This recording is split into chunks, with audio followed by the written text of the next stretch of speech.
Hi, this is Julie at Love's Beginning with a talk called You're Making It Up. So this one is really direct and a good reminder for me. The first statement I was giving is you're making up everything in the dream. So the surface, I am projecting the surface.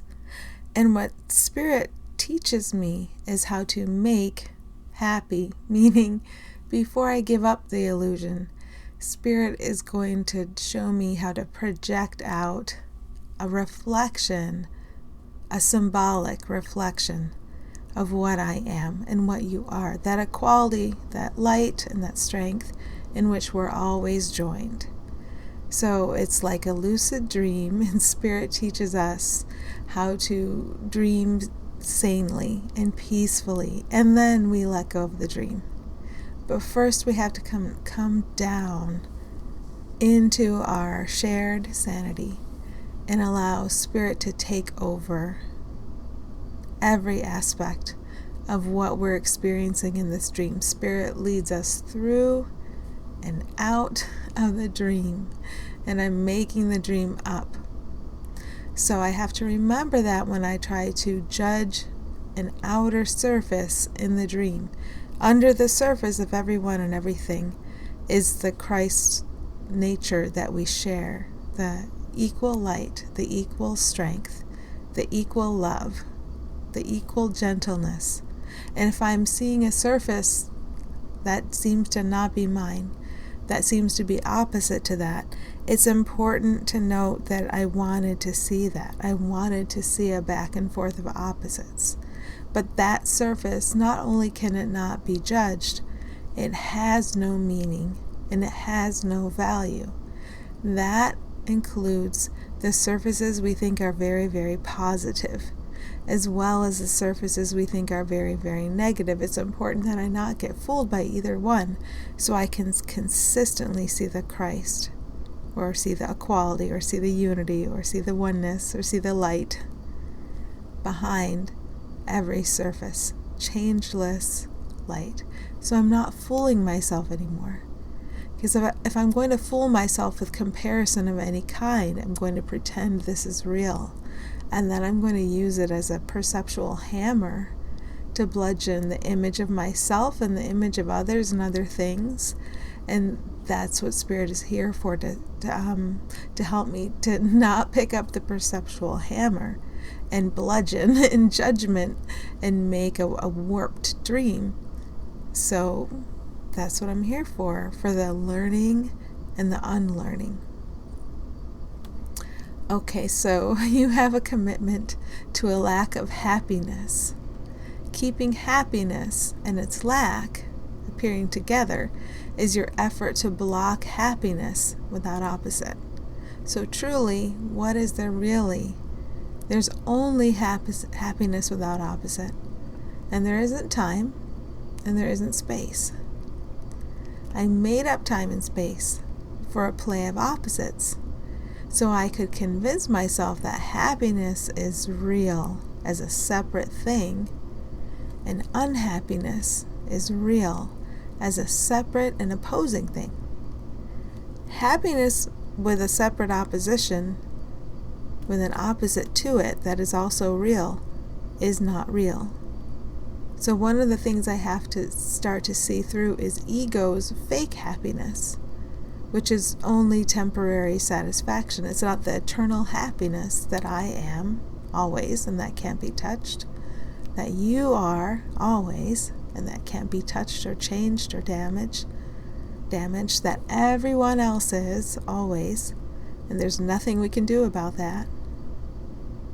That is shining behind everything we see with physical eyes.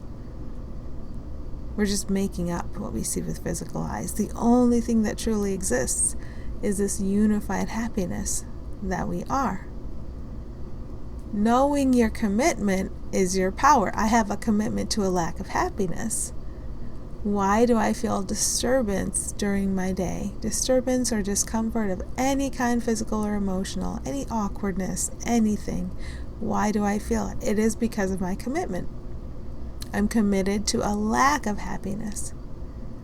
And when I can see the problem, I can accept the solution, which has already been given to me. I'm only using time to avoid accepting it.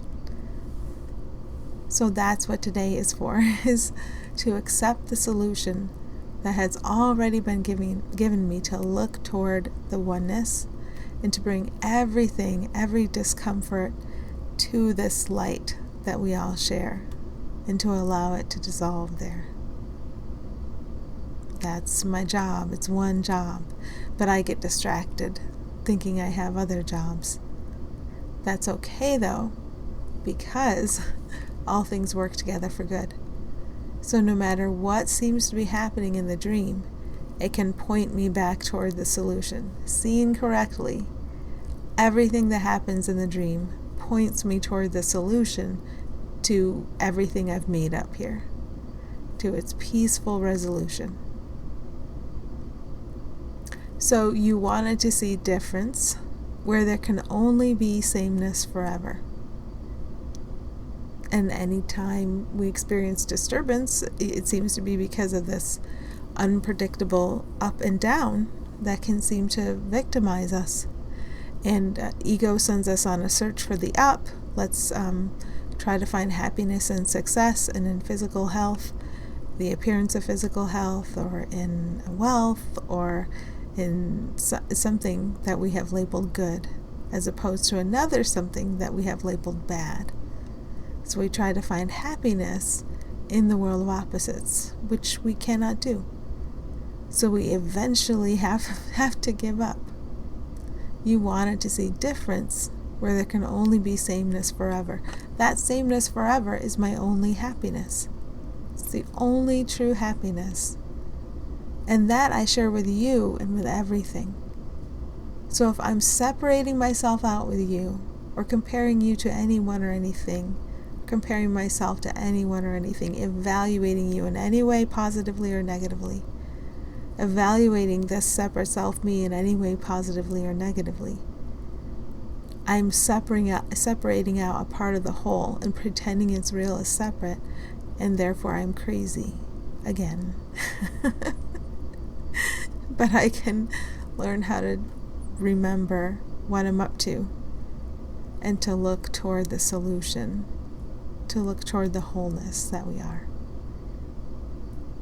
Once you see sameness as your happiness, you invite the sight of it. So I stop listening to all ego's thoughts about the evaluation of a surface, both positive and negative. And this can seem to be a hard one. I think we work on the negative more before we understand that the positive is defining the negative. If there's somebody all successful over here, we've defined it that way. And then we have to look at the other one and label the difference, the apparent lack of success, as a lack. And then we're seeing lack. And we're seeing an opposite in what is forever joined and unified. So if I look at two people and I'm seeing one is successful and the other is unsuccessful, I've separated them out. I'm no longer seeing their power source, their strength, which is my strength. If I lose sight of their strength, which is always unified, I've lost sight of my strength, the thing that carries me through and out of this illusion. So there's a horse that's carrying me through and out of this illusion. I want to stay on the horse. I don't want to keep jumping down and running off and trying to find something in this dream that it can never give me. This horse, let's say, that is our unity, our strength, that carries us through and out of the illusion. It's here for us in every moment, but it waits patiently until we choose it. And we often choose to jump down off the horse and run around and try to make sense of the senseless. But the horse is waiting for us as soon as we hop back on again. It can be in charge. It represents our unity. It can carry us through and out of the illusion. So we start to invite the sight of the sameness. We start to feel the disturbance of judgment, no matter how positive it seems to be. we start to feel the disturbance of it. And it doesn't mean you have to try to force yourself to stop saying things that sound like positive judgment. Not at all. You only notice when there's a disturbance in your mind. And then you go to the source of healing as a remedy for that disturbance. It's just like I notice more and more that when I'm commenting about what I perceive to be a positive, there's actually a disturbance there. And so I go in for the remedy. And the remedy decides what I'm going to say and to whom. The remedy decides how I'm going to act, what I'm going to do in this dream. I learn to rely on the remedy all the time, and I never know what the remedy is going to have the person enact as far as speaking or doing. I don't know that ahead of time. I just learn to trust in it more and more because I feel more discomfort. You become more and more sensitive to the discomfort of positive or negative judgment. You feel like you've left your home. You feel like something's wrong. And you learn how to go back to your home and to let your home and the oneness be in charge of everything you experience in this dream. So that's where we are. Spirit can solve any problem now. It is not up to you. So if I'm seeing a problem, I have perceptually separated myself out as a separate one. This separate one can't do anything about anything. It's only the whole of us that offers a true solution to any problem. So I learned how to go into this whole of us, WHOLE, and not the whole of separation, and to relax into it, and to allow it to run everything. And when I leave that, I start seeing and having problems. When I stay there, I'm just carried. And I see sameness, and there's no problem. Maybe you've only learned to stay there for 3 seconds, and then you leave like a toddler, right? But we learn more and more to stay here, stay right here, and everything gets taken care of. That means from right here, we can't even have any thoughts about the drama, unless they're just instructions, clear instructions that are easy to follow. But judgment thoughts about the drama or how we would use the drama, those aren't here in this place. It's when I run away, when I jump down off what carries me through and out of the dream. When I run away, then I'm surrounded by all these thoughts of how I might use the drama, what I can get out of it, how I can maybe extract a good feeling from a certain configuration of conditions in the drama. Worry thoughts, critical thought, all the ego thoughts. So it's up to us whether or not we choose to be carried. And when we're off running around, it's okay. Because what carries us just waits for us patiently. And then we can rejoin and allow ourselves to be carried. So it's important for me to remember, I am making this up. If I feel any disturbance, I am making this up. I'm making up a dream that diverges from the truth of me and everyone and everything, and I don't have to keep doing that. If I treat the surfaces outside of me as separate and real, I'm going to judge them positively or negatively. I'm going to relate them to me and to others in some way. I'm going to make predictions. I'm going to try to avoid things. The whole mess. So I can learn how to stop that and go within and stay within and let that carry me. And to see that as what carries you too. The actual you is joined with me forever. So if I'm being carried, you're being carried. Okay. Wishing you happy healing. Thank you.